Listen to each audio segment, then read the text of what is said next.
ஒரு நேர்மையான வாணிகர் தனது வியாபாரங்களை செய்து கொண்டிருக்கும் போது அதற்கு எதிராக நிறைய சூழ்ச்சிக்காரர்களும் பொறாமைக்காரர்களும் வருகிறார்கள். அதை எதிர்கொண்டு அவர் வெற்றி பெற்றாரா, அந்த நேர்மை அவரை காப்பாற்றியதா என்பதே இந்த கதை. வாங்க என்ன நடந்ததுன்னு பார்ப்போம். காவேரி நதிக்கரையில் அமைந்திருந்த சிறு நகரமான திருவையாற்றில் வாழ்பவன் சிவராமன். இவன் ஒரு நேர்மையான வாணிகர். சிறு வயதிலிருந்தே வியாபாரத்தில் ஆர்வம் கொண்டவன். அவனது தந்தை முத்துசாமி ஒரு விவசாயி. ஆனால் சிவராமனுக்கு விவசாயத்தில் ஆர்வம் இல்லை. அவனுக்கு பருத்தி, மஞ்சள், கரும்பு போன்ற விவசாய பொருட்களை வாங்கி நகரங்களுக்கு விற்கும் எண்ணம் இருந்தது. சிவராமன் தனது 20வது வயதில் தன் சேமிப்பிலிருந்து சிறு கடையை தொடங்கினான்.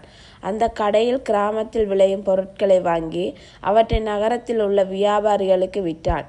அவனது நேர்மையும் தரமான பொருட்களை வழங்கும் பழக்கமும் அவனுக்கு வாடிக்கையாளர்களை பெற்று தந்தது. ஆனால் இந்த பயணம் அவனுக்கு எளிதாக இருக்கவில்லை. திருவையாற்றில் சிவராமனைப் போல பல வாணிகர்கள் இருந்தனர். அவர்களின் பலர் பொருட்களை தரத்தை குறைத்து எடையை ஏமாற்றி அதிக லாபம் ஈட்ட முயன்றனர். ஆனால் சிவராமன் இதற்கு மாறாக எப்பொழுதும் நியாயமான விலையில் தரமான பொருட்களை மட்டுமே விற்றான். இதனால் சில வாணிகர்கள் அவனை பகைத்தனர். ஒரு நாள் நகரத்தில் இருந்து வந்த பெரிய வியாபாரி ஒருவன் சிவராமனிடம் ஒரு பெரிய ஓர்டரை கொடுத்தான். ஆனால் அவன் ஒரு நிபந்தனை விதித்தான்.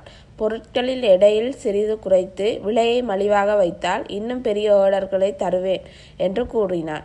சிவராமன் இதற்கு மறுத்துவிட்டான். நேர்மையே என் வியாபாரத்தின் அடித்தளம், எடையில் ஏமாற்றுவது எனக்கு உகந்ததல்ல என்று திட்டவட்டமாக கூறினான். இதனால் கோபம் அடைந்த அந்த வியாபாரி சிவராமனின் பொருட்களை வாங்குவதை நிறுத்திவிட்டான். மேலும் மற்ற வாணிகர்களை சிவராமனை புறக்கணிக்க சொல்லி தூண்டினான். சிவராமனின் வியாபாரம் தற்காலிகமாக தடைப்பட்டது. ஆனால் சிவராமன் தளரவில்லை. அவன் தனது கிராம மக்களிடம் நேர்மையாகவே நடந்து கொண்டான். அவர்களின் நம்பிக்கையை பெற்றிருந்தான். ஒரு நாள் கிராமத்து மக்கள் ஒன்று கூடி சிவராமனுக்கு ஆதரவாக ஒரு கூட்டுறவு அமைப்பை உருவாக்கினர். இந்த அமைப்பு மூலம் கிராமத்தில் விளையும் பொருட்களை நேரடியாக சிவராமனிடம் கொடுத்து அவற்றை நகரத்திற்கு விற்க உதவினர். சிவராமன் இந்த வாய்ப்பை பயன்படுத்தி தனது வியாபாரத்தை விரிவுபடுத்தினான். அவன் தஞ்சாவூர், திருச்சி, மதுரை போன்ற நகரங்களுக்கு சென்று தனது பொருட்களை விற்றான். அவனது நேர்மையும் தரமான பொருட்களும் மக்களின் மனதை வென்றன. விரைவில் அவனது கடை நேர்மை வணிகம் என்று அழைக்கப்பட்டது. ஒரு நாள் திருவையாற்றில் ஒரு பெரிய பருத்தி வியாபாரி சிவராமனை அணுகினான். அவன் ஒரு பெரிய ஓர்டரை கொடுக்க விரும்பினான். ஆனால் அவன் ஒரு நிபந்தனையுடன், நீங்கள் வழங்கும் பருத்தியில் 20% தரம் குறைவாக இருக்கலாம், ஆனால் விலை மிகவும் குறைவாக இருக்க வேண்டும் என்று கூறினான். இது சிவராமனுக்கு ஒரு பெரிய சோதனையாக இருந்தது. அந்த ஓர்டர் அவனது வியாபாரத்தை அடுத்த கட்டத்திற்கு கொண்டு செல்லும், ஆனால் தரத்தை குறைப்பது அவனது கொள்கைக்கு எதிரானது. சிவராமன் தன் மனைவி லட்சுமியிடம் இதை பற்றி ஆலோசித்தான்.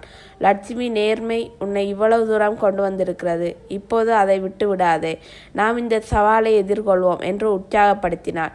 சிவராமன் அந்த வியாபாரியிடம், நான் தரமான பருத்தியை மட்டுமே வழங்குவேன், ஆனால் விலையை நியாயமாக வைப்பேன் என்று கூறினார். அந்த வியாபாரி முதலில் மறுத்தாலும் சிவராமனின் உறுதியைக் கண்டு அவனுக்கு ஒரு வாய்ப்பு கொடுத்தான். சிவராமன் தனது கூட்டுறவு மக்களுடன் இணைந்து மிக உயர்தரமான பருத்தியை வழங்கினான். அந்த ஆர்டர் வெற்றிகரமாக முடிந்தது. மேலும் அந்த வியாபாரி சிவராமனின் மிகப்பெரிய வாடிக்கையாளராக மாறினான். சிவராமனின் வெற்றி மற்ற வாணிகர்களுக்கு பொறாமையை ஏற்படுத்தியது. அவர்கள் ஒன்று கூடி சிவராமனின் வியாபாரத்தை அழிக்க ஒரு திட்டம் தீட்டினார்கள். அவர்கள் ஒரு போலி ஓர்டரை உருவாக்கி சிவராமனை ஒரு பெரிய அளவில் பொருட்களை வாங்க வைத்தனர். ஆனால் ஓர்டர் உறுதியானவுடன் அவர்கள் பணம் கொடுக்க மறுத்துவிட்டனர். இதனால் சிவராமன் பெரிய கடனில் மூழ்கினான். ஆனால் சிவராமன் தனது நம்பிக்கையை இழக்கவில்லை. அவன் தனது வாடிக்கையாளர்களிடம் நேர்மையாக இந்த நிலைமையை விளக்கினான். அவனது நேர்மையை கண்டு பல வாடிக்கையாளர்கள் அவனுக்கு ஆதரவாக வந்தனர். அவர்கள் முன்கூட்டியே பணத்தை செலுத்தி பொருட்களை ஆர்டர் செய்தனர். இதனால் சிவராமன் கடன் அடைத்து மீண்டும் தனது வியாபாரத்தை உயர்ந்தான். சிவராமனின் நேர்மையும் உறுதியும் அவனை ஒரு முன்மாதிரியாக மாற்றியது. அவனது நேர்மை வாணிகம் தமிழ்நாடு முழுவதும் பிரபலமானது. பல இளைஞர்கள் அவனை பின்பற்றி நேர்மையான வியாபார முறைகளை ஏற்றுக்கொண்டனர். சிவராமன் தனது கூட்டுறவு அமைப்பை விரிவுபடுத்தி கிராம மக்களுக்கு வேலைகளை உருவாக்கினான். ஒரு நாள் மாநில அரசு சிவராமனை அழைத்து சிறந்த வாணிகர் என்ற விருதை வழங்கியது. அந்த விருதை பெற்றபோது சிவராமன் கூறினான், நேர்மை ஒரு வாணிகத்தின் ஆன்மா, அதை இழந்தால் எல்லாம் இழந்துவிடும். சிவராமனின் கதை திருவையாறு மக்களுக்கு ஒரு பாடமாக அமைந்தது.